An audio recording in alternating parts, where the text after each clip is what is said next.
Right, welcome back to the actual part 6 now. So like I've said, if you look behind me, you'll see the gearbox is actually out of the car now. So this is just going to be that process, getting that removed. It wasn't actually too bad a job really, it came out fairly easily. I think the only thing really, which I'll kind of explain in the video, the most difficult part really was there's a single hex bolt that you've got to access from the driver's side through one of the output flanges on the transfer case, and that was just a little bit scary undoing that, because if you snap the bolt then you know the job's knackered really. So that was a little bit nerve-wracking, but we got it done anyway, so you will see that. So one of the other things I said I wanted to do was to make some brackets to just provide a little bit of additional support to the ends of the beam. So we'll do that now. I'm just going to make it out of this 5mm steel.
A little bit overkill, but at least it's a bit of a safety net in case anything does happen. One of the things that we need to do is to remove a hex head bolt that is deep within the cup on the transfer case. It's a 6mm hex head. Apologies for not showing you the tool prior to putting it in there to remove it, but I just wanted to see if it was actually going to work before I wasted my time filming it. And now I can't actually get the hex head bit back out. It's stuck into the bolt, so what I'm going to do is I'll actually just remove it now, and then I'll show you the setup afterwards. I don't like using torque wrenches for undoing things, but this only torques one way anyway. It only torques when you're tightening, so it should be okay. I just don't think I can use the small one for this. I just wanted to show you this setup. So I had issues with the output flange spinning while I was trying to undo the bolts. So if you can see, I've just used a couple of the old drive shaft bolts, and then I've just wedged a big screwdriver in there just to stop it from spinning round while I undo it.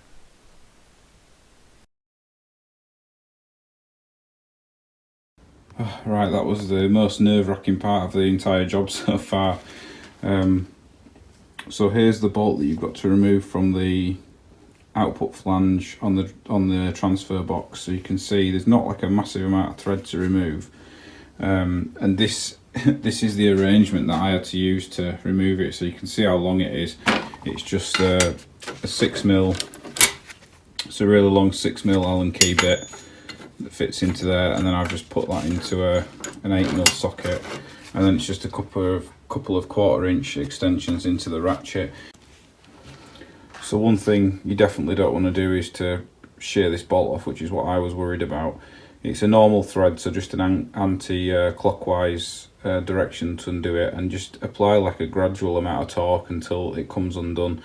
If you accidentally shear this off in there, I mean, it's kind of game over. So yeah, so just really steady when you do this.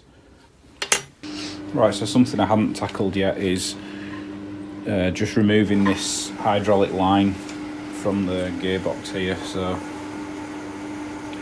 just lift this little metal clip up. I'll take this little metal clip off here.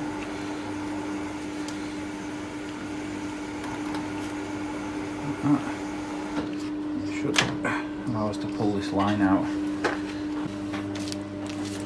Just gonna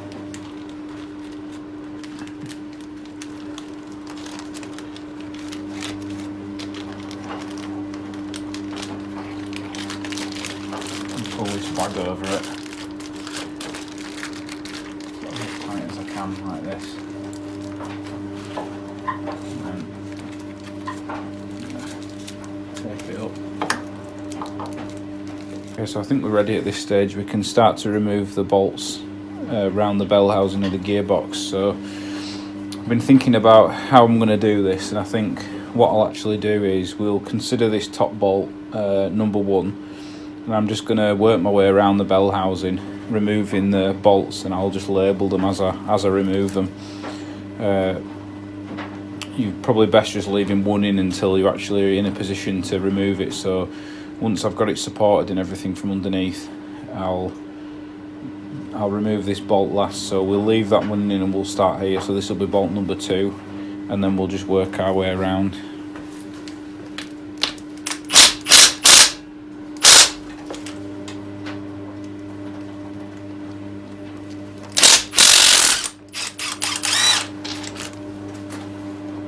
Right, okay, so we'll just keep working our way around, like I say. So it looks like the next bolt is here. We've got one that goes in from this side, actually from the engine to the block this way. It's a little bit of a pest to get to, so I think we'll use this, use a spanner on this one.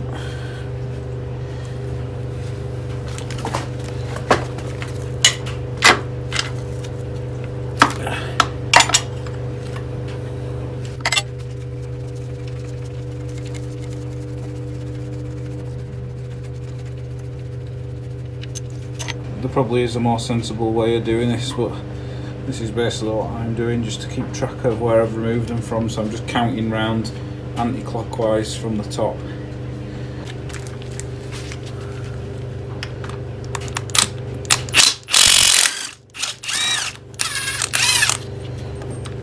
So there've been 18 until this point, and then this looks like well, this is a 16mm.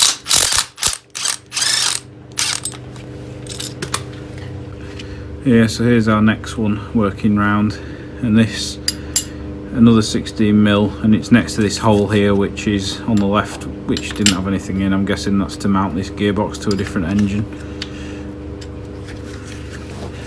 Again, it's a little bit of an awkward one to get to, so I use a spanner, but these actually are coming out very easily, so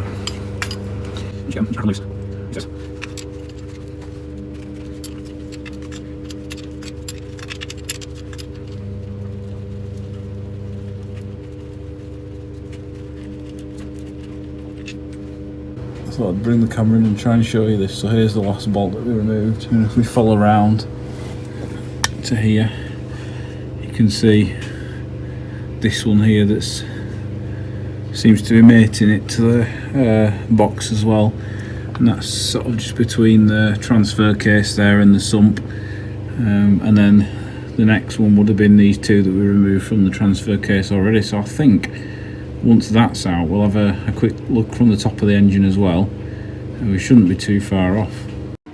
Right, so what I've done is I've worked my way around the gearbox and I've removed the bolts that I could see. So number 1 here is the last one that I'm going to remove, and I've left that in. Number 2 will be here, and so on. And then number 7 was the one that was like up in the gap between the transfer case and the sump. And then a lot of the guides mentioned are really difficult to get to bolt. They don't seem to tell you how many bolts they are, but if that was number 7, then number 8 for me, which I'm guessing so far should be the final bolt, was... Sorry, so there's a little bit of footage missing there actually. So that final bolt that I was just talking about is actually just behind here. So you can see this is where the transfer case was, and it's kind of tucked in the corner behind this part here. So this is the actual footage of us removing the gearbox. So I had a friend over to help me with this just to make it a little easier. So got your bolts there that hold the gearbox mount to the chassis rail, so just 6 bolts to remove there. It's fairly straightforward. And then really it was just a case of wiggling the gearbox back and forward until we could get it far enough away from the engine, and then had to sort of lower one side of the engine down a little bit, and then that just allowed us to lower it down and out at the bottom of the car. I did buy a transmission cradle for the trolley jack, and that did make lowering the gearbox out of the car a lot easier.